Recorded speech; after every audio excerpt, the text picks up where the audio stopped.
Les Congo AL News, première chaîne d'info.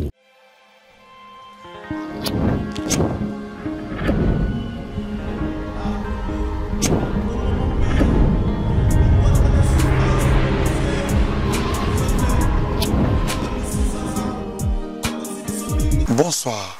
Ce soir, je reçois mon invité, qui n'est autre que M. Andreas Mouzon, candidat président de la République. Monsieur Mouzon, bonsoir. Bonsoir, M. Mopolo.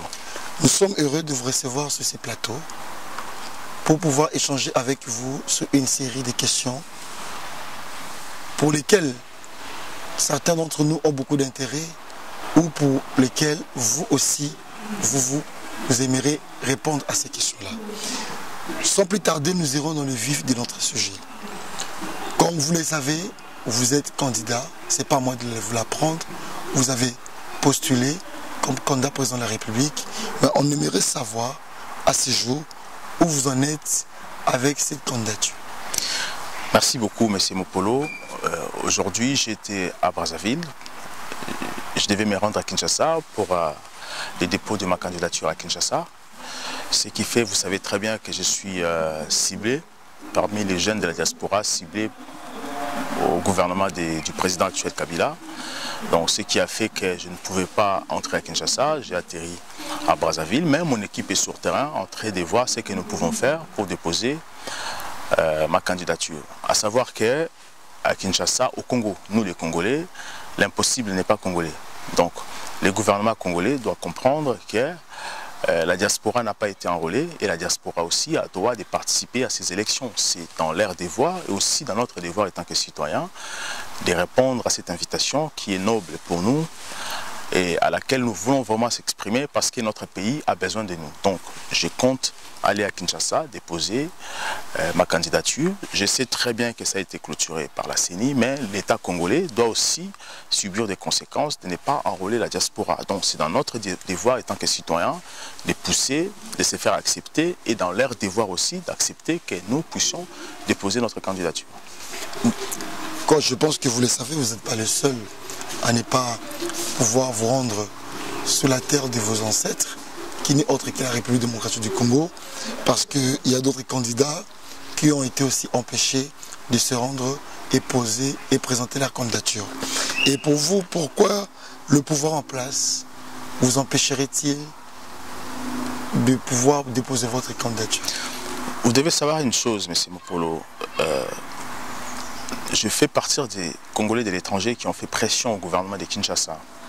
Nous avons démontré au monde entier et à tous les Congolais que nous devons nous réveiller pour défendre nos intérêts, lutter pour ses intérêts, défendre sa patrie, qui est notre devoir. Vous devez savoir aussi que je suis parmi les leaders, parmi les 3 premiers leaders qui ont poussé ces Congolais à comprendre des réalités, certaines choses. Mais il y a une chose, j'ai toujours eu mon temps à comprendre et à surtout penser comprendre la réaction de Kinshasa. Mais je ne sais pas si Kinshasa arrive à comprendre ce qui se passe dans la diaspora. Est-ce que, quand je dis Kinshasa, c'est le gouvernement de Kinshasa, le président et son gouvernement. Est-ce qu'ils eu le temps de comprendre pourquoi la diaspora a-t-il réagi ainsi? Voyez. Donc nous avons réagi pour lutter contre les systèmes. Le système, c'est quoi? Les gens qui nous imposent les présidents en Afrique, les gens qui nous imposent à ne pas aller à l'école, les gens qui nous imposent de ne pas savoir nos droits. En nous imposant, nous nous retrouvons ici dans la diaspora. Et aujourd'hui, nous vivons notre cauchemar. C'est-à-dire que nous vivons en Europe mieux, mais ceux qui sont à Kinshasa vivent leur cauchemar, ne sont pas bien. Nous, d'un côté, ça nous dérange beaucoup. Nous ne pouvons pas vivre meilleur que nos familles à Kinshasa. Nous voulons équilibrer notre société. Cela nous a permis aussi de défendre nos frontières. À savoir que le système a voulu balkaniser notre pays. Et nous l'avons défendu. Mais le problème en est que nous, la diaspora, on n'a pas eu le temps de faire ces démarches, de contacter le gouvernement de Kinshasa, comprendre qu'est-ce qui se passe réellement à Kinshasa. C'est vrai que parmi nous dans la diaspora, il y en a certains qui ont influencé un peu les médias sociaux. On passait des messages qui n'étaient pas vrais. Mais aujourd'hui, personnellement, j'ai vraiment analysé cette situation, à comprendre réellement ce qui s'est passé au Congo. Je pense que Kinshasa a un devoir de vouloir nous écouter en tant que leader de la diaspora, leader d'opinion, de comprendre ce qui s'est passé réellement et ce qui se passe. Parce que nous avons aussi le devoir de savoir ce qui se passe à Kinshasa. Parce que nous ne pouvons pas permettre à ce que les étrangers nous obligent tout ce que nous devons faire. Les Congo risquent de disparaître. Dans 20 ans, les Congo risquent de disparaître comme État. Mais nous, étant que jeunes Congolais, beaucoup d'énergie, nous voulons partager notre acquis, notre connaissance que nous avons en nous, cette éducation que j'ai acquis de mes parents, je veux le partager avec mes frères congolais. Question d'actualité. Votre adversaire politique, si je peux me le permettre, qui est l'actuel dauphin du président de la République, vu que le président Kabila ne va pas se représenter pour un 3e mandat, il s'est fait présenter, il s'est fait représenter. Et au jour d'aujourd'hui, quelles sont les stratégies que vous avez mises en place pour pouvoir rendre ces élections démocratiques, même si aujourd'hui, officiellement, vous n'avez pas pu déposer votre candidature, mais quelles sont les stratégies politiques que vous avez mises en place pour pouvoir réellement rendre ces élections-là démocratiques? Alors, ça, ce sont les choses que je ne peux pas évoquer sur plateau, mais je vais vous dire une chose. Premièrement, aujourd'hui, j'ai besoin de rencontrer le président Kabila en face, parce que j'ai des choses à partager avec lui en privé, parce que j'ai vraiment besoin de lui voir en face et discuter. C'est très important. C'est notre pays. Le président Kabila avait une vision, parce que ça fait un moment que je suis en train de réfléchir sur la vision du président Kabila. On nous a parlé du 5 chantiers, modernisation, mais je ne pense pas que c'était la vraie vision du président Kabila. Mais ma vision vient s'asseoir sur la vision du président Kabila. Parce que vous savez, le président Kabila a commencé à A, il ne peut pas aller jusqu'à Z. Il s'arrête à C ou à F. Mais moi, je dois prendre les relais. Le F peut-être à J ou à M. Un autre président viendra après compléter. C'est comme ça qu'on peut diriger une nation. Moi, je vais voir le président Kabila. Pourquoi? Parce qu'il y a des choses à se parler que je ne peux pas dire ici en privé. Je demanderai l'audience au président Kabila et à son directeur de cabinet, M. Némi, de pouvoir accepter à ce que nous, la diaspora, nous puissions descendre sur Kinshasa, essayer de discuter en privé, essayer de voir quand est-ce et comment pouvons-nous aller aux élections, que ça soit démocratique, parce que nous voulons la paix chez nous. Nous ne voulons pas que les gens meurent les jours des élections, c'est très important. Et nous voulons organiser d'abord nos communes, ce qui est important, organiser nos communes, apprendre aux Congolais comment aller voter et surtout comment veiller sur ces élections. Donc ça, ce sont les choses que je peux dire à la télé, mais profondément, ce sont des choses que je ne peux pas vraiment dire ici, vraiment dans les médias. Monsieur Mouzon Andreas, revenons un peu à votre candidature comme président de la République démocratique du Congo. J'ai jeté un œil attentif à votre programme et j'ai pu relever quelques éléments que j'aimerais que vous puissiez nous expliciter ici de la manière la plus rationnelle. Qu'attendez-vous par l'autonomie de l'homme congolais? Merci beaucoup, M. Mopolo. J'ai expliqué l'autre fois, j'ai dit que je ne veux pas construire des glaciers au Congo. Je ne veux pas dire des choses qui ne sont pas vraies. Je ne veux pas promettre les Congolais à des choses qui ne sont pas vraies. Mais ce que moi je veux faire, c'est rendre les Congolais autonomes. Permettre aux Congolais, de comprendre ce qui se passe autour d'eux. C'est pour ça que je parle, je dis mon fil conducteur est la sécurité. Lorsqu'on veut rendre son peuple autonome, il faudrait savoir qu'il y a des choses, des éléments qui vont avec. Aujourd'hui, je dis, je vais sécuriser la vie des Congolais. Mais comment sécuriser la vie des Congolais? Premièrement, je dis, je dois réformer, je dois restaurer la famille congolaise. La famille congolaise qui a été détruite, aujourd'hui, ça a bientôt 60 ans. Donc, juste après l'indépendance, nos politiciens qui sont nos parents ont détruit cette famille politique et cette famille, congolaise, à laquelle cette famille devient capable de se défendre et de comprendre ce qui se passe dans notre pays. C'est pour cela que je dis ceci. Pour protéger la famille congolaise, que faudrait-il faire? Il faudrait créer une sécurité sociale qui va permettre à ces familles de s'organiser, créer des logements, créer plus de 5 millions de logements dans 30 ans pour ces familles, parce que si on ne loge pas ces familles, si on ne crée pas des supports pour ces familles, afin que ces familles s'organisent, nous ne pouvons pas construire notre pays. Donc, dans 30 ans, je mettrai en place 5 millions de logements pour pouvoir mettre ses familles à l'abri. Un parent qui n'a pas une maison ne saura pas éduquer ses enfants, ne saura pas envoyer ses enfants à l'école. Aujourd'hui, nous voyons à Kinshasa comment sont éparpillés ces enfants. Aujourd'hui, sont accusés des sorciers parce que les parents sont pauvres. Les parents n'arrivent pas à s'en sortir, savoir où, comment loger ces enfants. Donc, les enfants qu'on appelle des chéris aujourd'hui. Deuxièmement, j'ai parlé de l'éducation. J'ai dit une chose, que nous ne pouvons pas comprendre, nous ne pouvons pas être autonomes si nous ne sommes pas éduqués, nous ne sommes pas instruits. Donc, premièrement, nous devons aller à l'école. Apprendre aux Congolais, c'est quoi les Congos? C'est quoi l'homme? C'est quoi la vie? Parce que si on éduque la personne deviendra autonome. La personne saura comment se défendre. La personne de lui-même créera l'emploi. La personne de lui-même sera juge, mettra la justice dans son pays. La personne lui-même va se défendre par rapport à ses voisins et à la communauté plus loin, internationale. C'est pour ça que j'ai dit, je dois envoyer tous les Congolais à l'école de 0 à 20 ans. Donc, de 3 à 20 ans, obligatoirement à l'école est gratuite. Donc, ça, ce sont des choses que moi, j'ai évoquées dans mon programme, qui n'existaient pas, qu'aucun politicien congolais l'a évoqué. Troisièmement, je dis ceci, parce que nous sommes entourés, nous sommes un continent un petit continent dans un grand continent, l'Afrique, nous avons nos voisins, 9 voisins, ça c'est sur la sécurité entre nos voisins. Donc, je dis ceci, parce que nous avons des voisins, nous ne pouvons pas nous déchirer entre nos voisins. Si vous allez aujourd'hui au Rwanda, première immigration du Rwanda, ce sont des Congolais. Vous allez en Angola, ce sont des Congolais. Vous allez en Zambie, ce sont des Congolais. Centrafrique, pareil, la même chose. Mais la politique rwandaise ou angolaise ne peut pas étouffer notre région. Donc nous devons comprendre que nous sommes un peuple, nous devons évoluer. Je dis ceci, parce que nous sommes les voisins, nous devons créer une politique d'échange. C'est vrai que ça existe, mais ce n'est pas organisé. Il faudrait bien l'organiser. Nous devons permettre des échanges économiques, permettre notre population à se déplacer sans visa. J'ai évoqué, je suis allé plus loin. J'ai encore dit que parce que les Rwandais, les Ougandais, les Centrafricains viennent faire leur commerce à Kinshasa, vendre à Kinshasa, que devons-nous faire? Nous devons demander aux politiciens, aux policiers rwandais, ougandais, tanzaniens, d'accompagner leurs compatriotes au Congo afin de les sécuriser parce que nous avons ces difficultés à parler leur langue.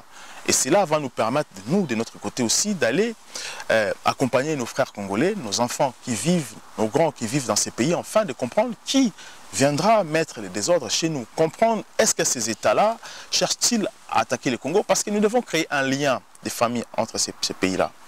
Et deuxièmement, toujours dans ces domaines de sécurité, je dis ceci.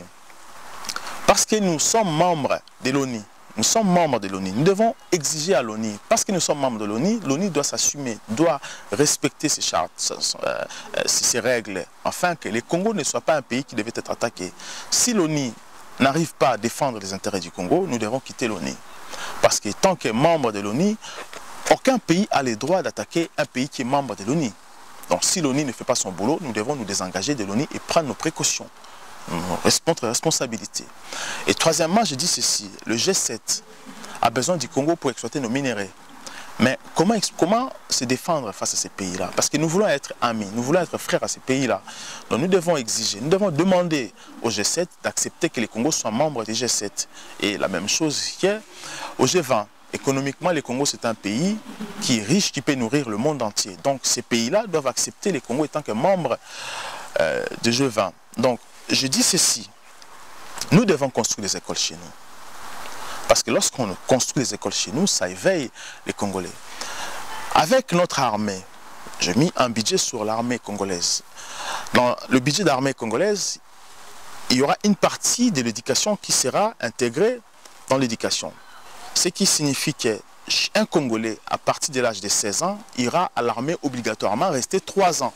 Mais en étant en armée, en école militaire ou en formation militaire, là-bas, il y aura des écoles qui vont lui permettre de ne pas se déconnecter de ses cours. Donc, poursuivre ses cours au niveau de l'armée. Donc, ces enfants seront bien encadrés et boursiers.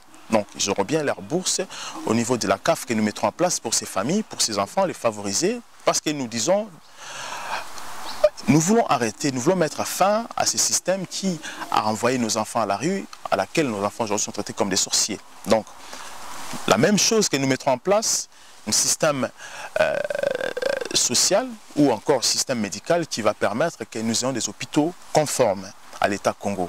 Lorsqu'on dit les mots Congo, pour moi, les Congo, c'est l'excellence. Les Congo, ça veut dire quelque chose qui a des bonnes ambitions, qui promet à ses enfants. Moi, je vais donner de l'espoir aux Congolais. Je veux qu'un Congolais qui naisse, qui dise que je suis fier d'être Congolais parce que demain, j'aurai un bon boulot. Demain, quand je grandis, je serai ingénieur. Il ira à l'école et sera ingénieur, sera bien payé. C'est là ce qui est dans mes pensées. Je dis, nous devons construire des hôpitaux. Donc, nous devons surtout aussi s'occuper des personnes à mobilité réduite. Des personnes qui ont du mal à marcher parce qu'ils n'ont pas été vaccinés de polio, qui sont nés comme ça.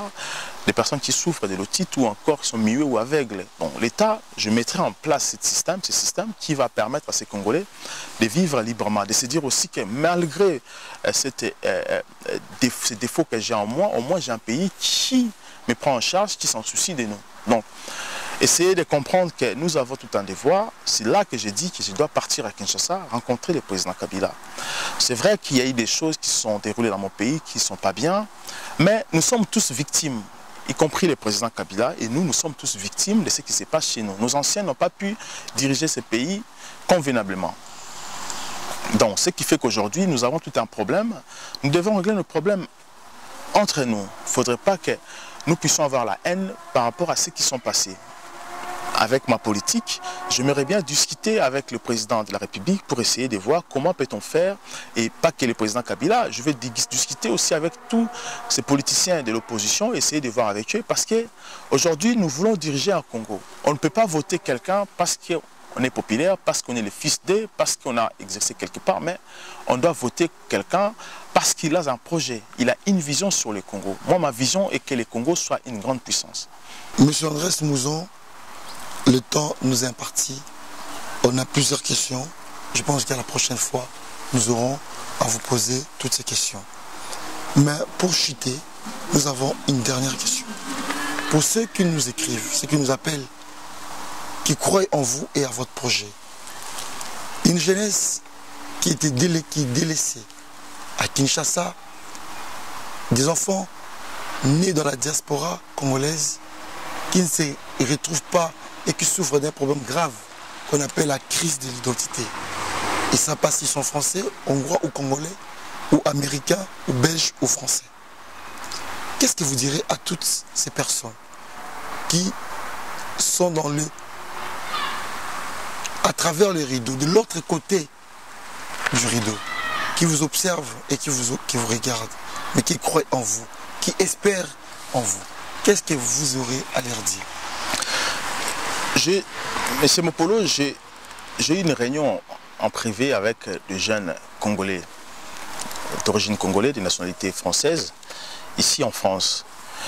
Et ce sont des entrepreneurs congolais qui évoluent ici en France, qui, moyenne d'âge, c'est 28 ans, 25 ans, moyenne d'âge. Il y en a un qui avait 28 ans qui me dit, Monsieur Mouzon, écoutez, j'aimerais bien aller m'investir au Congo, mais mon problème en est que si je vais là-bas, je ne sais pas si je serai le bienvenu. Les gens vont me regarder mal parce que... Voilà. Et l'autre fois, dans ma conférence, un frère m'a dit, parce qu'il est français, il est parti au Congo, à l'arrivée à l'aéroport, il a été dérangé par les services de sécurité. Bon, jusqu'à ce qu'il donnait un peu d'argent pour qu'il ait accès au Congo. J'ai répondu à ces jeunes, je dis ceci. Vous avez tout à fait raison. Vos réflexions, vos raisonnements, je suis tout à fait d'accord avec vous. Mais vous devez savoir une chose. Notre pays est malade. Nous sommes victimes de notre classe politique. Notre classe politique avait montré son irresponsabilité. Ce sont nos anciens, nos parents qui ont géré ces pays quelques années bien avant, juste après l'indépendance. On détruit ces pays. Ce n'est pas de leur faute, c'est parce qu'ils n'avaient pas les niveaux pour diriger ces pays. Mais avec moi, je trouverai une solution parce que j'ai mis en place tout un projet. J'ai dit, je mettrai en place un projet qui va favoriser nos enfants qui sont nés ici en France. Pourquoi j'ai dit ça? Parce que ces enfants qui sont nés ici, ils ont l'esprit humaniste. Ils ont l'esprit de travail. Ils ont l'esprit ouvert. Je dis que je vais créer 3000 Congolais qui seront capables de défendre les Congos aux tables de négociation, aux tables économiques, aux tables financières. Pourquoi j'ai dit ça? Parce qu'aujourd'hui en France, nous avons des personnes comme des Bolloré, des personnes comme des Dassault, des personnes comme Madame Bettencourt qui nous a quittés, qui défendent la France aux tables de négociation, aux tables à laquelle on parle sur l'économie du monde. J'ai dit, je mettrai en place 3000 jeunes, je mettrai en place beaucoup d'argent qui vont permettre à ces jeunes, je mettrai 50 milliards pour 3 ans afin de former des lobbies de jeunes milliardaires congolais. Ces jeunes-là iront créer l'emploi au Congo, iront chercher du marché à l'extérieur pour importer à nos frères congolais. Je ne dis pas que ceux qui sont à Kinshasa sont incapables de créer des entreprises. Bien sûr que oui, ils sont capables parce qu'il y en a qui sont partis à l'école. Mais nous ne voyons pas des choses de la même manière. Ceux qui sont ici dans la diaspora, ce sont des jeunes qui se sentent délaissés. Alors que ces jeunes-là ont une expérience sur la vie, ont une expérience sur la société, ont une expérience sur l'emploi, ont une expérience sur beaucoup d'autres choses, sur l'environnement. Pourquoi pas les intéresser à retourner au pays? Parce que je veux que les Congolais qui sont à l'étranger, qui ont fréquenté, parti à l'école ici à l'étranger, puissent retourner au Congo afin de former ceux qui sont à l'interne. C'est ça mon projet. J'ai dit, je parle de la sécurité. Je dois sécuriser la vie des Congolais afin de les rendre autonomes. Mais nous avons des Congolais qui vivent ici dans la diaspora, qui ont cet esprit, cette expérience en eux. Donc il faudrait bien les localiser, les orienter et les ramener au pays. Mettre l'argent à leur disposition. Je suis de la diaspora et je comprends, étant que jeune de la diaspora, que nous avons tout un devoir d'aller réparer ce qui est cassé chez nous. Donc, nous sommes tous victimes, y compris le président Kabila, y compris son système, y compris les opposants qui sont aujourd'hui au pouvoir. Et c'est là que je dis, je suis le candidat idéal pour diriger ce pays. Monsieur Mouzon, c'est fait pour nous un grand plaisir de vous recevoir sur ce plateau. Quant à vous, chers téléspectateurs, nous vous souhaitons une très bonne continuité sur notre chaîne Les Congo. Et nous vous invitons prochainement à suivre les activités de M. Mouzon Andreas sur cette chaîne YouTube et ainsi sur la page Facebook. Et nous profitons de l'occasion aussi pour faire un appel solennel à tous les patriotes, fils du Congo et filles du Congo, qui ont l'amour du Congo, qui veulent voir ces pays avancer, changer et se développer, de venir rejoindre cette vague des idées qu'on appelle une vague des idées nouvelles, dénommée Nouveau pour le Congo. Donnez vos propositions, donnez vos avis et bien sûr M. André Mouzon ici présent, il en fera aussi son cheval de bataille. Très bonne soirée là où vous êtes et je vous dis très prochainement.